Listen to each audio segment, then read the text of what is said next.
resolution set up a joint committee comprising the gas, resources, environment, and climate change committees to address issues towards putting an end to gas flaring in Nigeria and annexing associated gas. In spite of the zeal of this joint committee to quickly look into these very important subjects, the advent of COVID-19 pandemic and the subsequent lockdown severely slowed the pace of our work. Hence, the hearing is holding in this first quarter of 2021. Notwithstanding the delay, we are set to address the issues and work with stakeholders to put an end to this unjustifiable perennial problem of gas flaring in the petroleum industry. As we are aware, this assignment will not be possible without the support of the leadership of the House of Representatives. I thank His Excellency, the Honorable Speaker of the House of Representatives, Right Honorable Femi Gbajabiamila, for declaring this public hearing opened. The Joint Committee was mandated to take action, including hearing Nigerians and stakeholders on ways and means by which further legislative steps will be taken to 1. Stop forthwith the continuous flaring of associated gas and ensure the installation of equipment for capturing the associated gas as it is obtained elsewhere in the world. 2. Support the Ministry of Petroleum Resources, Nigerian National Petroleum Corporation, NNPC, and other regulatory bodies saddled with the responsibility of ending gas flaring in Nigeria to ensure strict compliance with the Flare Gas Prevention of Waste and Pollution Regulation 2018, as well as implementation of the Nigerian Gas Flaring Commercialization Program, NGLCP. And 3, make more committed use of information and data on the level of devastation caused by gas flaring and the level of regulatory compliance by multinationals in the petroleum upstream sector. Ladies and gentlemen, gas flare is a malady that we must work together to eliminate at the shortest time possible because of its all-round adverse effect on the environment and socio-economic well-being of the people of the Niger Delta region, as well as the physical measures of the federal government. At current estimate by PricewaterhouseCoopers, Nigeria loses over $750 million in annual revenue from the flared gas. The gas that is being flared is a feedstock for other industries, which, if properly annexed, will stimulate economic growth, create jobs, and provide income for midstream companies and earn revenue for government through taxes. However, gas flaring releases toxins into the atmosphere, increasing carbon emission and greenhouse gas with ardent climate changes consequences to our environment. Thus, flared gas is an enormous health, safety, and environmental hazard to the peoples of the Niger Delta and beyond. Investigation shows that over 250 identified toxins and metals are released in the region from gas flaring. Generally, the toxins pollute the environment and contribute to the greenhouse gases. Specifically, the toxins are responsible for acid rains, which is corrosive and causes widespread damage to vegetation and surface waters of the Niger Delta ecosystems. The effect on drinkable water and human health is a link to diseases as cancer, reproduction complications. Evidently, Nigerian government efforts to stop gas flaring have been inadequate and ineffective since 1979, when Nigeria made the first legislative attempt to address the problem of gas flare. Zero flare gas deadlines have routinely shifted to future dates. We therefore commend government for the 2018 gas flare regulation, which imposes the penalty of $2 per million standard cubic feet of gas flared. Still, we would like to stress the need for compliance with the provisions of the penalty regime. Since the gas flare regulation was released in 2018, this committee has received reports on flare volume discrepancies. As part of our legislative oversight, therefore, we hope to work with stakeholders to deploy an early warning mechanism to track gas flare volumes and to ensure that penalties are correctly paid for flared gas. This public hearing provides us another opportunity to examine the problem frankly, openly, and come up with comprehensive, integrated proposals to cure the gas flaring in Nigeria. With such expectation in our minds, this gathering would do well to give attention also to a review of Nigeria's energy policy, because such policy would have vast and valid implications for the uses to which flare gas could be put instead. It will not be sufficient to frame a timeline for zero tolerance of gas flare. It is equally important to consider programs and projects for the harvested associated gas. This necessarily entails the consideration of a host of issues in the gas value chain, from exploration, development, infrastructure, to off-takers and end users. The goal is to boost our economy, create jobs for our youths, develop local content in the industry, and for government too to have additional revenue. Again, I welcome you all to this public hearing and hope that this legislative action taken to hear the Nigerian public on the problem of gas flare will yield fruitful results. I wish you warm and happy presentation.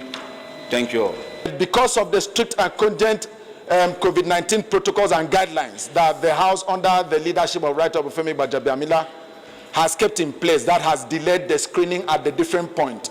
And that is why we have come to this level, and we are going to observe the protocols as we ought to.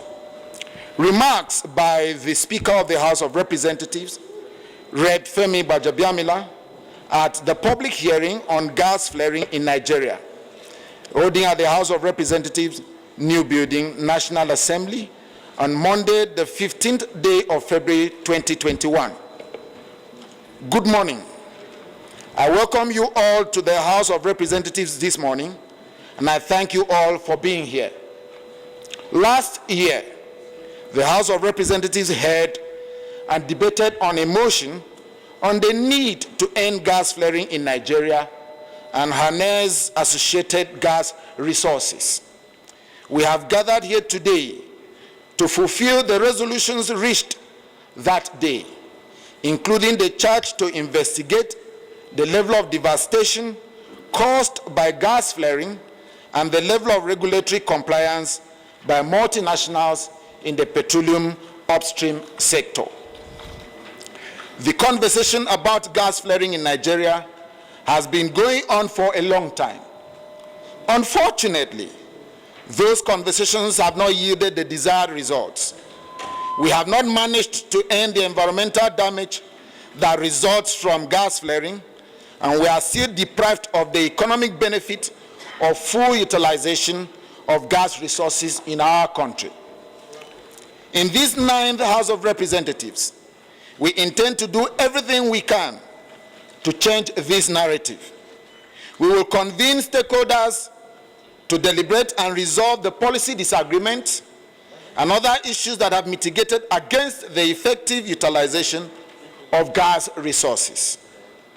Following that, we will take legislative action through bills and oversight to achieve the ambitions we hold in this regard.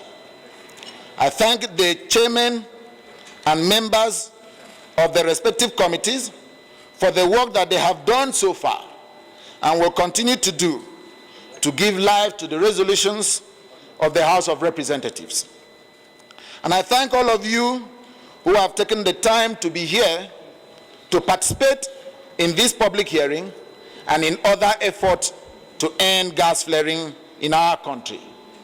I wish you successful deliberations, and I look forward to receiving the report of this public hearing. On this note, I hereby declare this public hearing open. God bless you, and God bless the Federal Republic of Nigeria. Let me start by thanking the Speaker and the House of Representatives for organizing this public hearing. It is important for us to come and update ourselves, because this kind of public hearing gives an opportunity for us to update the records. We are all aware that in this country sometimes we get stuck on very old statistics and continue to quote those figures for a long time. But opportunities like this allow us to actually update our records and be up to date. The issue of gas flaring, elimination of gas flaring, is something that the ministry takes very seriously. There is a global consensus today around this issue of elimination of gas flaring. And the Ministry of Petroleum is especially committed to the elimination of gas flaring by 2025. Today, we have actually reduced gas flaring significantly to a very minimal level of 8%. And if you all recall, last year, the Ministry of Petroleum started what we call the National Gas Expansion Program. And we declared year 2020 as the year of gas. At the beginning of this year, we also declared year 2021 the beginning of the gas decade. And we believe, with all the programs that we have in place, lined up, we believe that we are on course to achieve complete elimination of gas flares by year 2025. Of course, you are also aware that in December, we rolled out the auto gas program. We are aggressively pursuing a gas penetration program, all geared towards total elimination and utilization of our gas that is being flared today. I have just decided to give you these opening remarks because I have come with a very heavy delegation to signal the fact that we take this issue of gas flare elimination very seriously in the Ministry of Petroleum. So I have come along with the Group Managing Director of NNPC, and on tour also the COO Gas and Power of the NNPC, and also I have come with the regulator of the sector, the chief regulator of the petroleum sector, the director of the DPR. So I will end here now and allow my technical heavyweight to take over from here. Thank you very much. The Honourable Minister has said it clearly that we're focused on gas, and gas has value. Even from an informed business perspective, you know, converting gas to value is so obvious that it is attractive. And this is what we are doing today, so that we can use gas to develop our country, create wealth, and create opportunities. Gas flaring is probably an accident. No one wants to flare gas if you can commercialize it. But there must be a perfect framework for doing that. And two things must happen. One is put the enabling infrastructure, which we are doing immensely. We're building major trunk lines that will receive most of the flare gas that you are seeing today. We are connecting most part of these countries to the gas network so that people can convert this gas to value either for power or for industries. And they are all within sight.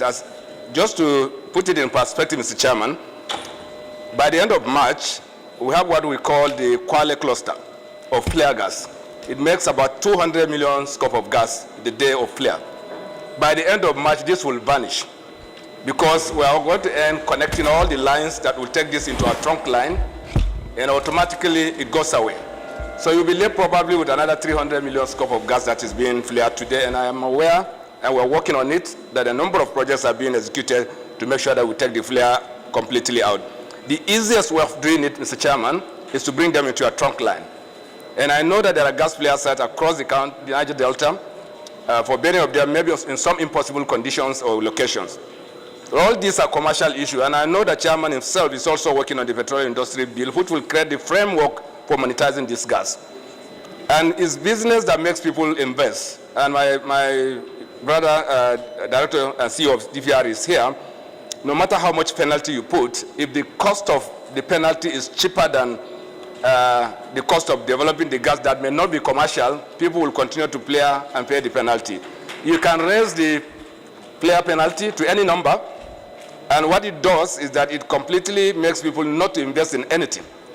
And therefore, even increasing the player penalty is not a solution. It's to create the commercial terms that will enable companies invest in this player so that we can make them, convert them into money. And the combination of the PIB and the efforts that we are doing with the State of the Honorable Minister of State for Petroleum Research to commercialize this gas, to bring on board all the stock infrastructures that we need to have in place, will automatically take away this play. That we understand completely the problems created by gas play in the country, what it does to the environment, what it does to our communities, but they will go away because commerce will take care of it. Otherwise, Mr. Chairman, I assure you that we'll work with you to make sure that we put every structure that is necessary to take away the gas with the help and steer of the Honorable Minister of Petroleum. Otherwise, thank you very much, ladies and gentlemen.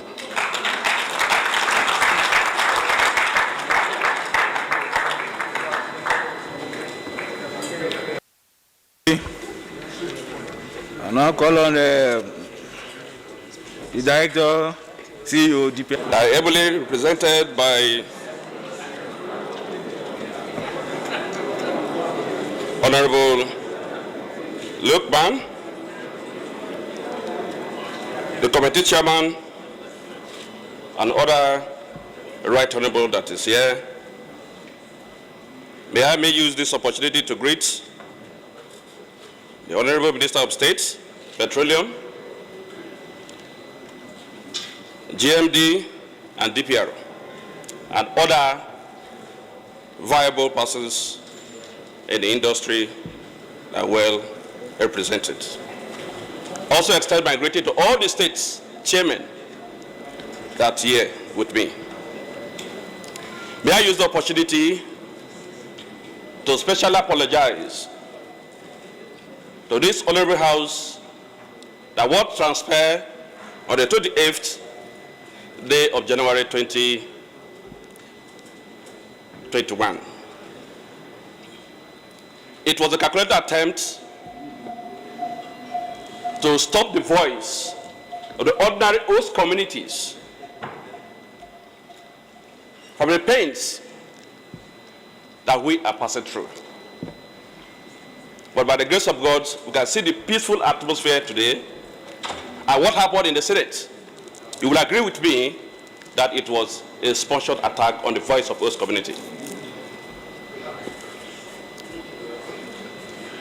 We are not engaging in fights with ourselves, but we are here to change things.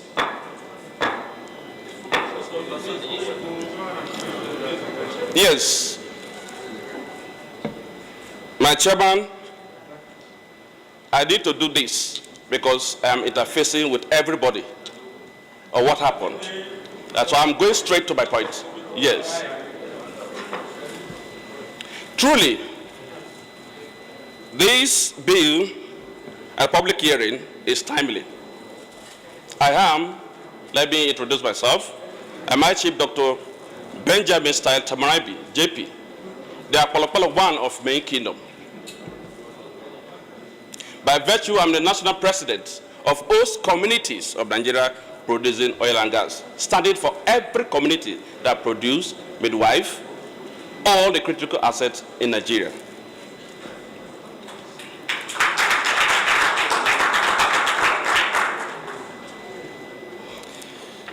May I tell this committee that this is a privilege and honor given to us to air out our views, because host communities are the ones that are suffering from the oil and gas industry. We talk of emission of poisonous substances into our environment. Our homes were the people that suffers. And when you're talking of this bill, you are talking of myself and my family, my entire Niger Delta region that suffer for the past 63 years. I heard where the DPRO director was saying, there are so many years. In Bidvest 2008, went from $1 to $2 to 10. I'm sorry, from 1 naira to 10 naira to now is $2 per 1 cubic feet.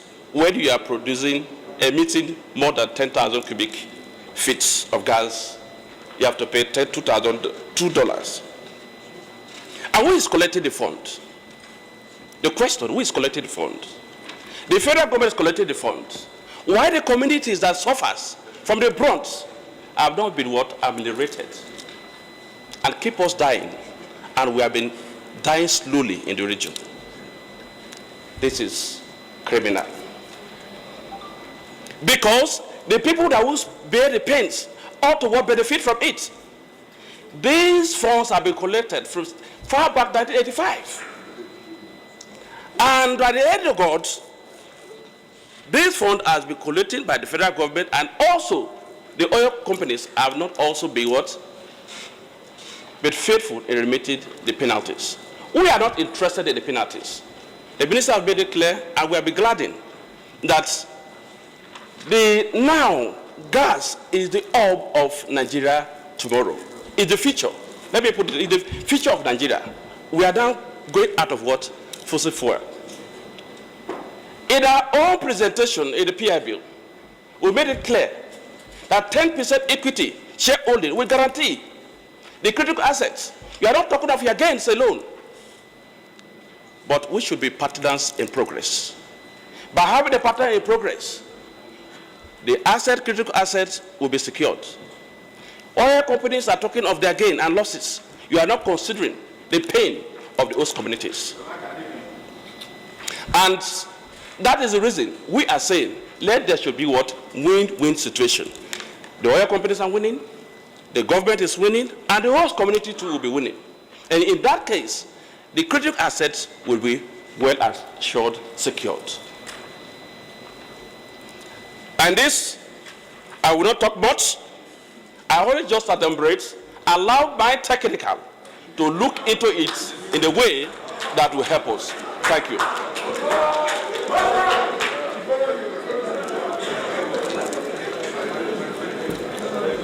Chairman, sir, permit me to stand on the existing protocol.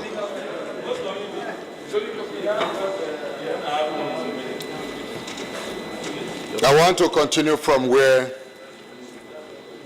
the JMD stopped. He made some encouraging comments, which has to do with billing the operating companies for penalty or penalty on gas flared is not the answer, but the monetization. But there is only one thing that troubles me in all of this. The federal government talks of gain. The operating company talks of their gains and the penalties. Without recourse to the host communities, there is something here the minister himself said. I borrow from there again. He said, this is a very crucial issue. I don't think we all know that. A drop of crude oil in 50 liters of water is enough poison to take away the life of man, let alone the millions of barrels that has been spilled. The gas flare contains cryogenic substance, nitrogen, carbon dioxide. These are very dangerous to your lungs, to your health, and it's irreparable. Nobody cures it. They are all here. Doctors are here, engineers are here, they know. You don't cure this. Now, these are the people suffering for over 60 years of subjugation, deprivation of statutory participatory right, and sustainable development. Here we are today. We are not here to just clamor for the penalty to be given to host communities, but we are here to say, let's join hands, like my president had said. Let's work together like a team. Let's profile our own ideas. and see what we can do together to end gas flaring and convert it to sustainable development, not only for you to make your profit, but for us to have our sustainable development, which is inherent in the local and global regulations. That's why I am here.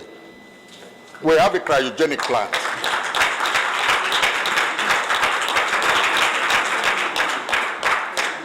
We have a cryogenic plant. A cryogenic plant is a small plant that can recover the gas from flare and recycle it to give you commercial benefits, both for you, the operating company, and equally to the host communities. That way, we create a node, and these nodes are commercial hubs, gas utilization hubs. You have centers where the locals could enjoy, make their own profits as well. We are drifting from oil to gas era. For once, let us put on a human face in our activities and business, and remember the host communities. Therefore, if you look at the United Nations Framework Convention on Climate Change in tackling the greenhouse gas wasted for nothing, as described by the World Bank, that emissions of valuable, see how they described it, emission of valuable resources. Now we want to make those resources valuable. And how do we do that? We have to look back at our regulations. We start with the Federal Ministry of Environment, followed, because why you start first with Federal Ministry of Environment is because they are in charge of ensuring that all the laws and policies precedent to the commencement of an activity are in place. Now followed by DPR.